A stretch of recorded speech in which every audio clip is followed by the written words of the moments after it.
जय हिंद दोस्तों। तो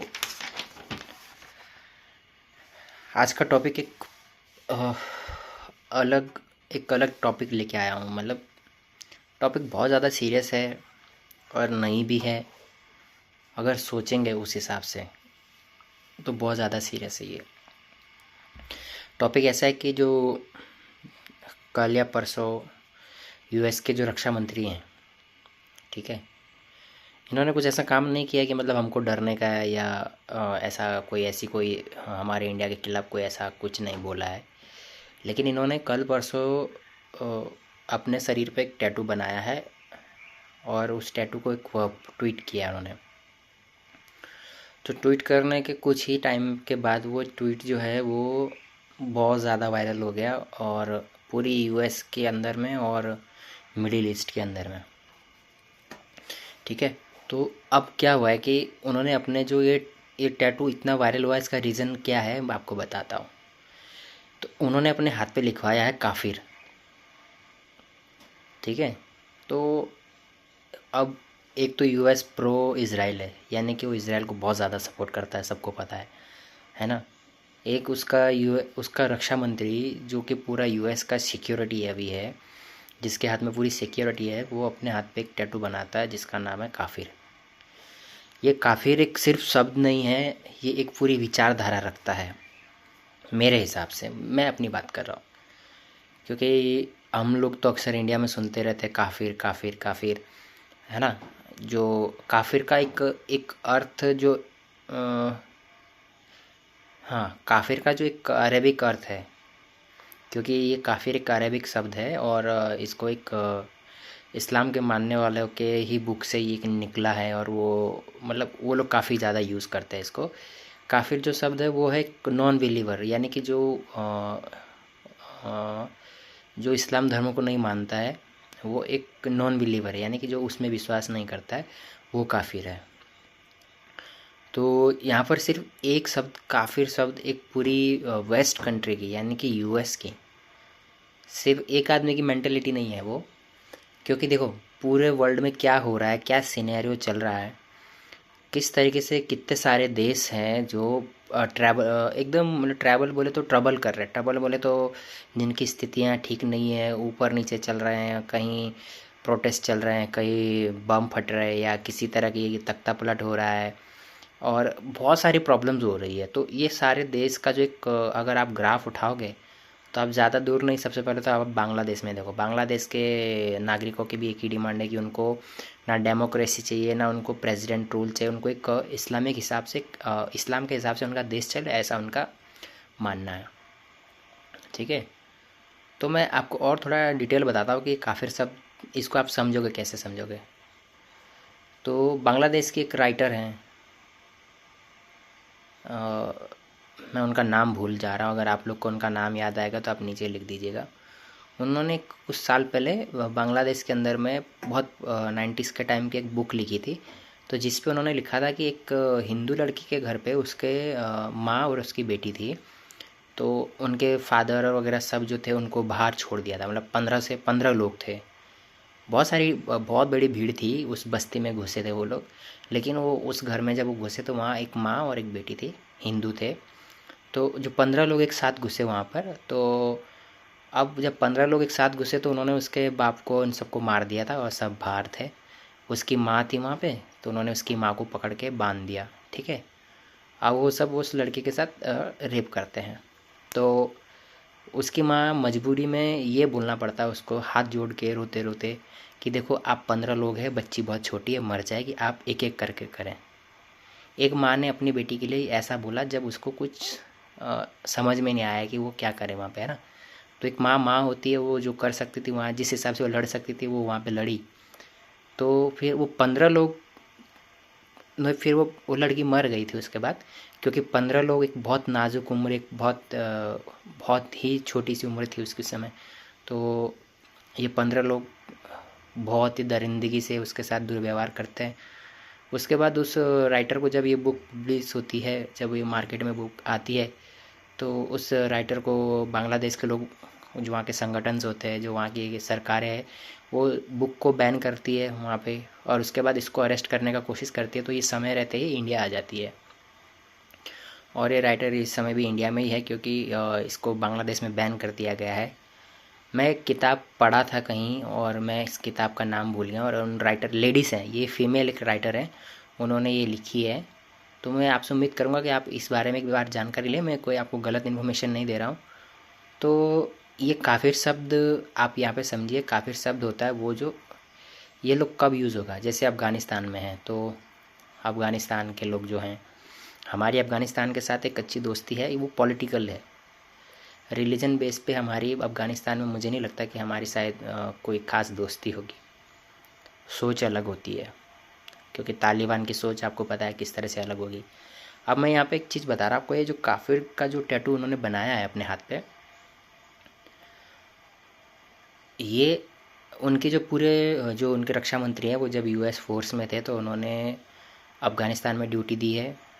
जाहिर सी बात है वो तालिबान के ख़िलाफ़ लड़े होंगे, है ना, जब वो थे।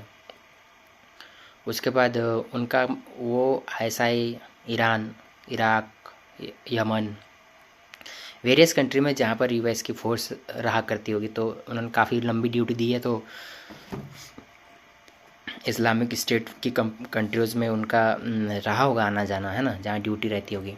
तो अब बीच में आप लोगों ने वीडियोस भी देखी होगी जहाँ पे आईएसआई वालों ने यूएस के सैनिकों के गले काटे थे। आपको एक चीज़ रिमाइंडर करनी होगी कि कर्मा इज़ बैक, है ना। तो अब देखो आईएसआई वगैरह या बगदाद के ये सब ग्रुप तो अब नहीं है, क्योंकि सीरिया भी बर्बाद करके चले गए वो लोग, है ना। अभी आपको पता है कि फ़िलिस्तीन पूरा बर्बाद हो चुका है। तो यहाँ पर भी एक इसी तरह की मेंटेलिटी है कि काफिर, इजराइल के लोग काफिर हैं, और जिसकी वजह से हमास ने एक वॉर शुरू की है, ठीक है। ये बात अलग है कि मतलब पूरी क्या इसका एक सीधा सा मैसेज पूरी दुनिया पे ये जा रहा है कि यूएस नहीं, यूएस के ही अंदर में एक जाहिर सी बात है, इनकी इतनी पुरानी फ़ौज है। अफ़गानिस्तान और दुनिया भर के कंट्रीज़ में ये लोग ड्यूटी देते हैं, तो ये लोग एक्सपीरियंस बंदे हैं, है ना। इनको जियोपॉलिटिकली भी समझ है, उनको ऐसे भी हर एक कंट्री के बारे में पता रहता है, ठीक है। अंदर की क्या इन्फॉर्मेशन है, किस तरह की मेंटलिटी वहाँ की पब्लिक की होती है, ये सब पता रहता है उनको, है ना। तो ये जो काफिर शब्द का उनका जो टैटू है, ये पूरी उनकी जर्नी को एक, क्योंकि उनके अंदर इतना एक थॉट आना और उनका खुद के ऊपर ये लिखना कि काफिर है वो, और उसके बाद उसको शो ऑफ करना। अब आने वाले टाइम पे अगर यूएस कोई डिसीजन लेता है तो मुझे लगता है कि वो इस चीज़ को देखेंगे वो लोग, है ना, क्योंकि इस चीज़ का इफ़ेक्ट उनके डिसीजंस में भी होगा। और एक डिसीजन तो आपको मुझे लग रहा है जो साफ साफ मुझे दिख रहा है कि वो है हमास के खिलाफ़ उनका जो जीरो टॉलरेंस है, यानी कि उनका मानना ये है कि हमास को पूरा जड़ से मिटा दो, है ना। और उसके लिए वो प्रो इज़राइल होकर इतना सारा सपोर्ट इज़राइल को कर रहे हैं। तो आप अभी देख ही रहे हैं कि इज़राइल, मैं सोच रहा था कि इज़राइल इतना एक्टिव क्यों है। तो ये जो टैटू है ये पूरी एक गणित आपको बता रहा है, एक पूरा पैराग्राफ आपको बता रहा है। आप समझिए कि अब उन्होंने एक डिसीजन लिया होगा कि भाई देखो हम इस तरह से ट्रीट करेंगे, तो उनका ट्रीट करने का तरीका ये है कि काफिर सब का वो अपने माइंड में हमेशा थॉट रखेंगे कि हमास कभी भी भरोसे के लायक नहीं है। हमास, अब उनका टारगेट ईरान हो सकता है, लेकिन ईरान के अंदर भी सेम ये सिचुएशन है कि वो नॉन बिलीवर, जो उनके रिलीजन के हिसाब से उनके ईश्वर को नहीं मानता है, वो सब काफिर है। तो यूएस उस थॉट को भी अपने माइंड में रखेगा कि अगर कल के दिन ईरान न्यूक्लियर पावर बनाने की जो कोशिश कर रहा है अगर सक्सेसफुल होता है, तो फिर तो इज़राइल क्या दूसरे कंट्री या वेरियस कंट्री जो आसपास में है, सऊदी, देखिए जो आपस में भी रिलीजन बेस पे मतभेद है उन पे भी ये चीज़ें यूज हो सकती है। इसमें भविष्य बहुत डार्क पे है अभी। लेकिन यहाँ पर जो काफिर की जो मेंटेलिटी उन्होंने बताई है, काफिर की डेफिनेशन हमसे बेहतर तो शायद इंडिया में कोई नहीं दे सकता, है ना, क्योंकि हमारे पूर्वजों ने जो ये काफिर के नाम पे जो हमारे पूर्वजों की आंखें फोड़ी गई है, जो शरीर से खाल उधेड़ी गई है, जले हुए पे नमक जलाया गया लगाया गया है, उसके बाद काटा गया है ना। तो ये ऐसा तो नहीं था कि कुछ और बोल के काटा गया। बेसिकली तो वही था ना, थॉट किया तो हमारे रिलीजन में आ जाओ, या फिर जो टॉर्चर था वो सहो। टॉर्चर भी क्या बोल सकते हैं उसको, टॉर्चर होता है नॉर्मल सा। ये तो बर्बरता है क्या कि तुम्हारे नाखून निकाल देने के बाद, तुम्हारी ज़बान काट देने के बाद, गरम सरे से आंखें फोड़ देने के बाद, है ना। और ये पूरा कनेक्शन एक ऐसा है जैसे मतलब आप ये समझ लीजिए कि यूएस के सैनिकों के जब गले काटे गए थे तो उस समय भी ये काफिर शब्द यूज़ किया गया था अरबिक में, ईरान में, इराक में। उसके बाद हमने अभी रिसेंटली हम लोग सब लोग पता चल रहा कि अभी छावा मूवी बहुत सारे लोगों ने देखा, तो उसमें भी औरंगजेब वो शब्द यूज़ करते हैं, है ना। उसके बाद ये ये उस टाइम पे तो बहुत ज़्यादा यूज़ होता था, आज भी यूज़ होता है, लेकिन आज ओपनली लोग अपनी तरफ से यूज़ करते हैं, है ना। तो अब यहाँ पर आप एक चीज़ बता सकते हैं कि आज तक पूरी दुनिया में वेस्टर्न लोग हमेशा इस्लाम को इस तरीके से हमेशा सपोर्ट करते नज़र आए हैं, है ना, पूरी दुनिया में। मतलब आप ये लगा लीजिए कि जब भारत कभी भी इतने सालों से कहता रहा कि बांग्लादेशियों को रोको, रोहिंग्या को रोको, तो पूरे वेस्टर्न के जो लोग थे वो ह्यूमन राइट के हिमायती बन जाते हैं इंडिया के लिए, है ना। तो ये सारे जो शरणार्थी ये वेस्ट कंट्री की तरफ गए, यूए, इधर पोलैंड वोलैंड इधर सब गए। तो सबको पता कि वहाँ क्या हुआ है। इंग्लैंड, न्यूजीलैंड, ऑस्ट्रेलिया, स्विट्ज़रलैंड ने अभी बुर्का बैन कर दिया है। बुर्के के साथ उन्होंने सिर्फ ये रखा कि आप फेस खोल के जो पहना जाता है जिसको नकाब कहते हैं, सिर्फ इतना, आपको चेहरा नहीं ढकना है, आप पूरा बॉडी ढक सकते हैं, कोई दिक्कत नहीं, आपका चेहरा ओपन होना चाहिए। तो उस पर अभी इम्प्लीमेंट हो चुका है, वो लागू हो चुका है, ठीक है। अभी पोलैंड का तो आपको पता ही है, उसने तो मना ही कर दिया है कि मतलब वो लोग एक भी शरणार्थी नहीं लेंगे, और अगर लेंगे भी तो अन्य धर्मों के लेंगे, जैसे ईसाई हो गया या दूसरे दूसरे रिलीजन के, यहूदियों को भी ले लेंगे वो, लेकिन इस्लाम को मानने वाले लोगों को वो शरणार्थी अपने देश में एक भी नहीं लेंगे, एक भी नहीं लेंगे, मतलब एक सिंगल आदमी भी वो लोग नहीं लेंगे। तो यहाँ पर दुनिया का एक सिनेरियो बदलता जा रहा है, और इस सिनेरियो को प्रेजेंट कर रहे हैं खुद इस्लाम के लोग। क्योंकि देखिए, भारत की बात आप छोड़ दीजिए, भारत एक ऐसा देश है कि चलो हम लोग ये कहते हैं कि जितने भी कन्वर्ट हुए हैं वो एक उस टाइम के दौर पे किस परिस्थिति में हुए थे, या कोई अपने घर की, जब घर पे कोई, मान के चलिए आप किसी की परिवार के सदस्य की वहाँ पे बर्बरता हो रही है, तो उसको बचाने के लिए किसी ने एक्सेप्ट किया। देखिए, प्यार से तो कोई भी नहीं किया होगा, ये 101% है कि मतलब प्यार से कोई भी उस तरफ नहीं गया होगा। मैं उम्मीद तो करता हूँ कि कोई भी नहीं गया होगा।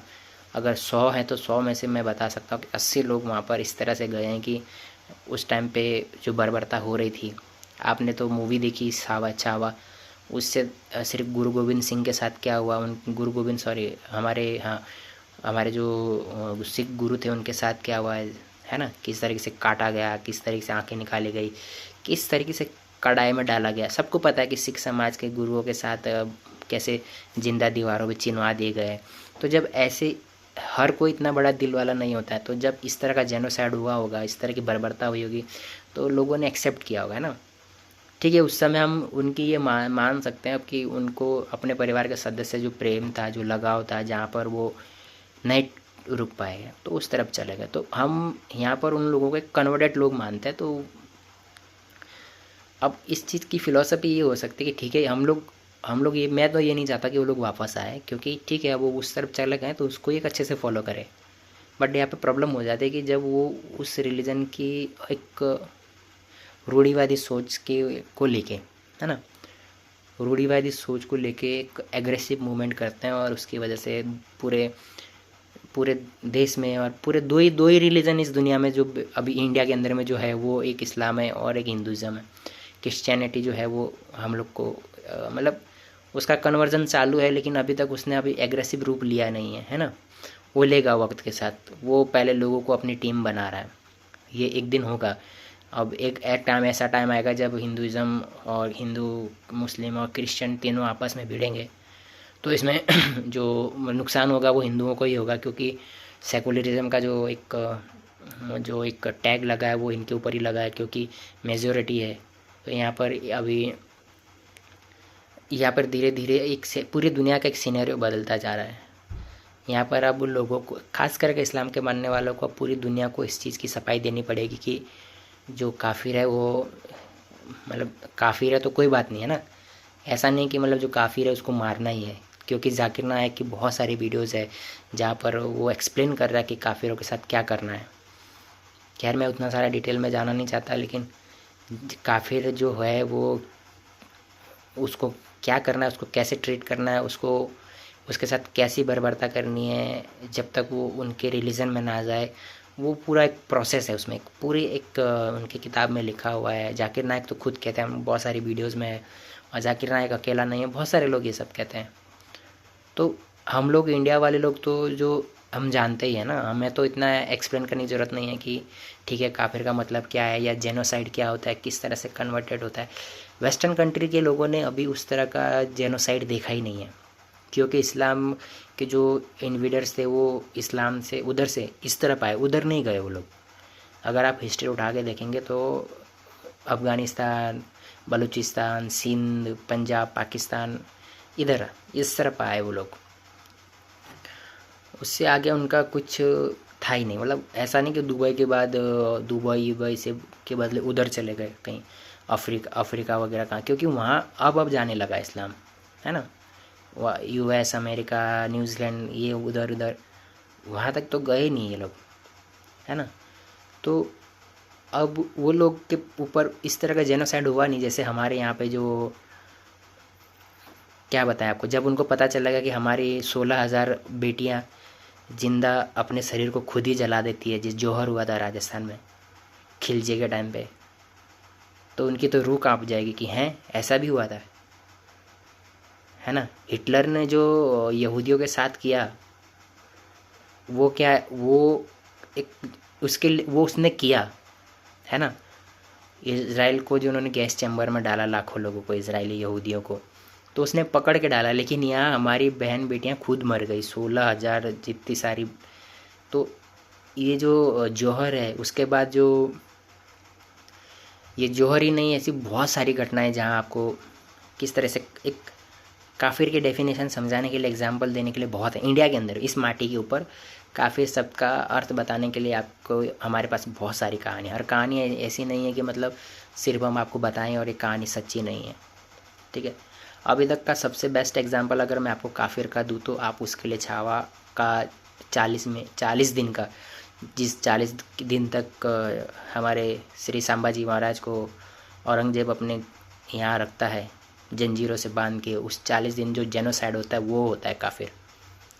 यानी कि आप जब तक एक्सेप्ट ना करो तब तक जितनी बर्बरता की जाए वो होता है काफिर। ऐसी मतलब अब देखो, ये मेरी सोच हो सकती है क्योंकि मैंने वो मूवी देखी, उसमें जो औरंगजेब ने हमें बताया वो ये था, ठीक है।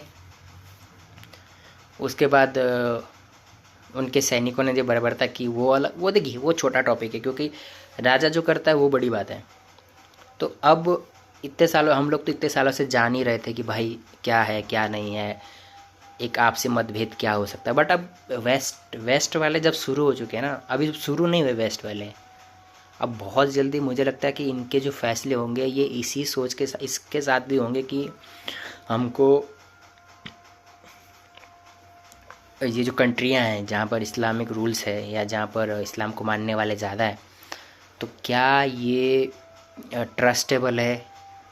ये अभी यहाँ पर अमेरिका एक छोटा, मुझे लगता है अमेरिका चूतियों जैसी हरकतें भी करता है कभी कभी, लेकिन ठीक है, सॉरी, अमेरिका कभी बेवड़ो जैसी हरकतें भी करता है कभी कभी। तो क्या हो गया है कि देखो, अमेरिका ने पाकिस्तान को 23 से 24 बार बिना रिटर्न मांगे IMF से लोन दिया है, ठीक है। वो उसकी मजबूरी है, लेकिन मुझे लग रहा है कि जो अभी उन्होंने ये जो बंद किया है लोन देना, बहुत सारी फंडिंग देना बंद किया है पाकिस्तान को, तो कहीं ना कहीं उनके अंदर भी एक सोच ये डेवलप हो चुकी है कि मतलब ये ट्रस्टेबल नहीं है। क्योंकि 23 इंडिया एक ही बार गया था, सबको पता है कि इंडिया एक ही बार IMF के पास गया था, और पाकिस्तान 23 से 24 बार जा चुका है। और जाने के बाद वो पैसा मांग के आता है और फिर वो वापस वही जो उसका हर साल का मांगने का रहता है फिर से वो मांगता है। और डेवलपमेंट कुछ नहीं करता है। जो डेवलपमेंट करता है वो टेररिस्ट फंडिंग करता है, और उसके बाद और वो कुछ भी नहीं करता है। उसके बाद जो पाकिस्तान का एक सिनेरियो, जो हमारा पड़ोसी देश है, उसका भी एक चीज़ ये है कि पाकिस्तान में भी ये हम जो अहमदियाज हैं वो काफिर माने जाते हैं। बांग्लादेश का तो आपको पता है कि बांग्लादेश के अंदर में और कोई ख़ास कम्युनिटी है नहीं टारगेट करने के लिए, तो अभी मैंने पहले ही आपको कहानी बता दी, ठीक है। अब आप पीछे चले जाओ अफ़गानिस्तान की तरफ, तो अफ़गानिस्तान की तरफ जो अफ़गानिस्तान इंडिया में आ जाते हैं, छोड़ अफ़गानिस्तान का तो छोड़ ही दीजिए।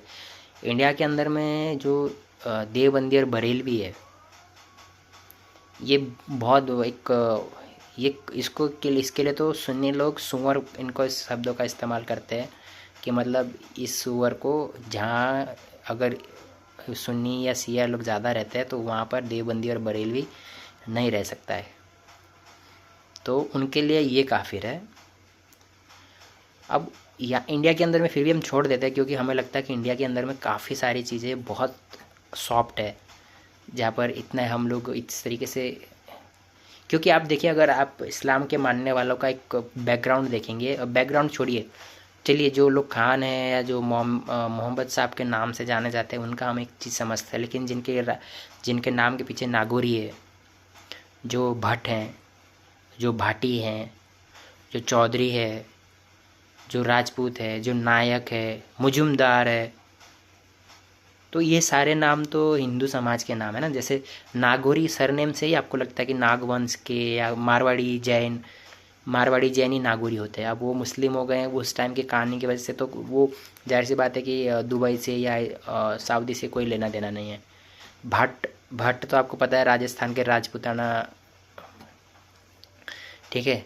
और ये ज़्यादातर सिक्कर, फतेहपुर और ये उदयपुर के आसपास के लोग ही हुआ करते थे। गुजरात भट्ट राजपूत खानदान के लोग होते हैं, ठीक है। उसके बाद शाह नाम के भी मुस्लिम समाज में बहुत सारे लोग हैं, और शाह नाम के जो पुराने लोग थे ये ज़्यादातर लोग जो हमारे यहाँ होते हैं भक्ति भाव वाले लोग हैं। भक्ति भाव वाले तो वैष्णव टाइप के लोग होते थे पुराने, उसमें जो लेखा जोखा रखते थे, जो मंदिरों का काम करते थे, और ज़्यादातर पूजा पाठ वाले लोग ये वहाँ करते थे। तो अभी जो एक मेन नाम है, जैसे जिनके नाम पे पूरा प्रॉपर सऊदी से मिला जुला नाम आता है, जो इस्लाम से रिलेट करते हैं, उनका ठीक है, हमको समझ आता है कि ये अकबर के टाइम पे या उससे पहले जो हो गए थे तो उनको अपना नाम वही रख लिया। लेकिन जो अब तक है अपने सरनेम के साथ, तो ये थोड़ा कॉन्फ्लिक्ट है, लेकिन ठीक है। अब आगे मैं ये देख रहा हूँ कि ये आज उसने ये ट्वीट किया था काफिर करके एक टैटू। अब जो पूरा एक सिनेरियो होगा, अभी आप बहुत बारीकी से देखिएगा कि यूएस की जो पॉलिसीज़ होगी, उस पॉलिसीज़ में ये काफिर शब्द का रोल कितना होगा, है ना। किस तरीके से ये मुझे लग रहा है कि एक उन्होंने अपना माइंडसेट बना लिया है। इसको आप कैसे देखेंगे मुझे नहीं पता, लेकिन मैं ये सोच रहा हूँ कि यूएस के माइंड में या सिक्योरिटी, जब उसकी एडवाइस ली जाएगी किसी फैसलों में, जब अभी उसकी एडवाइस ली जाएगी, तो वो क्या सजेस्ट करेगा, वो आप ही बताइए, है ना। तो वो जो सजेस्ट करेगा वो ये होगा कि उसकी मेंटलिटी में बिल्कुल ये टारगेट होगा, है ना। अगर आप ये समझ लीजिए कि वो यूएस की अगर कोई भी एक मीटिंग होती है और वो लोग कहते हैं कि हम लोग एक पीसफुल एक एग्रीमेंट करते हैं हमास के साथ, तो जाहिर सी बात है सिक्योरिटी को तो लेंगे, है ना। रक्षा मंत्री को तो ज़रूर ही लेंगे कि आप भी आइए अपना सजेशन दीजिए। तो वो क्या सजेस्ट करेगा, मुझे नहीं लगता कि वो बिल्कुल भी पीस की तरफ जाएगा, वो बर्बाद करने की तरफ ही जाएगा। तो यहाँ पर अब जो मैं मेन बात कर रहा हूँ अब ये है कि अब हमको देखना पड़ेगा मिडिल ईस्ट की जो ये कंट्रियाँ हैं, Saudi Arab, Kuwait, Emirates, Iran, Iraq, Yemen, ठीक है, लेबनान, जॉर्डन, इजिप्ट, ठीक है। सूडान में भी इस्लाम का बहुत ज़्यादा है, अभी वहाँ पे भी तख्ता पलट हुआ है और बहुत सारे हुआ है, ठीक है। तो अब क्या होगा, अब हमको नहीं, अब इन लोगों को ये शब्द का डिफेंड कैसे करेंगे ये लोग, क्योंकि इनको भी तो अब सफाई देनी पड़ेगी ना, है ना। अब वो क्या यहाँ पर एक कोई विक्टिम कार्ड खेलते हैं कि मतलब देखिए वेस्टर्न कंट्री के अंदर में एक इस्लामोफोबिया हो गया। हाँ, ये बहुत बड़ा पॉइंट हो जाएगा अब यूएस के लिए कि ये जो मिडिल ईस्ट के जो मुस्लिम देश है, ओआईसी, इस्लामिक ऑर्गेनाइजेशंस वाले जो लोग हैं, कंट्रीज़ हैं, ये यूएस को अब ब्लेम करेंगे कि आपके अंदर में एक इस्लामोफोबिया है, यानी कि उनका माइंडसेट एक इस्लाम के विरोध में है। लेकिन यहाँ पर यूएस का आपको पता है कि यूएस में कौन बैठा है अभी? डोनाल्ड ट्रंप बैठा हुआ है ना। डोनाल्ड ट्रंप और उसका सिक्योरिटी रक्षा मंत्री जो है वो इस चीज़ को कैसे लेते हैं, और मुझे तो पूरा, मेरी जो एक बात है या जो मुझे ऐसा लग रहा है कि यहाँ पर यूएस बिल्कुल भी अब टीट फॉर टैट वाला सिस्टम लेने वाला है। अगर हमास ने शुरू किया तो अब अमेरिका और इजराइल ख़त्म करेंगे। ईरान, इराक वगैरह जो बैक सपोर्ट कर रहे हैं तो इनको न्यूट्रलाइज़ करेगा, और कैसे भी करेगा, ख़त्म करेगा वो, है ना। तो अब बचा सऊदी अरेबिया। देखिए, पूरा इस्लामी मुल्क के अंदर में अगर कोई मुल्क अभी है जहाँ तो जहाँ पर दुनिया ये समझ रही है कि ठीक है बेहतर लोग होते हैं, तो वो एक बचा है अभी, सऊदी अरेबिया, कुवैत और एमिरात। तो ये जो 3-4 देश बचे, इनके ऊपर में पूरा इस्लाम का ज़िम्मा अभी है। बाकी देशों को आप ट्रस्ट नहीं कर सकते फ़िलहाल के लिए। तो अब यहाँ पर ये सिनेरियो खड़ा हो रहा है कि देखिए सऊदी अरब, मेरे को पता नहीं अब इन्होंने इस पर कोई रिएक्शन दिया है या कोई कुछ, तो क्योंकि करेंगे, सऊदी अरेबिया का लोग करेंगे, बिल्कुल करेंगे, है ना। क्योंकि उन्होंने अपने देश को जिस हिसाब से डेवलप किया वहाँ के हिसाब से नहीं लगता कि उनकी मेंटेलिटी अच्छी होगी। लेकिन हाँ, मुझे ये ज़रूर पता है कि जैसे दूसरे देश हो गए तो वो तो कुछ बोल भी, हमें पाकिस्तान किसी ऊपर कुछ बोल भी नहीं पाएगा। अभी पाकिस्तान को ये है कि भाई अगर हमने अमेरिका के ख़िलाफ़ कुछ भी बोला, जो हमारे थोड़े बहुत हमारे फाइटर प्लान को रिपेयर करने के लिए जो फंड आ रहा है वो भी बंद हो जाएगा। तो मैंने आपको बीच में भी कहा था कि थूक कर चाटने वाली कौम है वो, तो इतना कोई बड़ी बात नहीं है। ये टॉपिक बहुत बड़ा हो सकता है। 30 सेकंड आप लोग का लेने के लिए बहुत बहुत शुक्रिया, है ना। तो जय हिंद। अब देखना होगा आगे कि ये काफिर सब कहाँ जाता है और कहाँ जाके रुकता है और क्या फ़ैसले लेता है, और इसका असर पूरी दुनिया पे क्या पड़ता है। तो देखते रहिए बहुत बारीकी से। जय हिंद।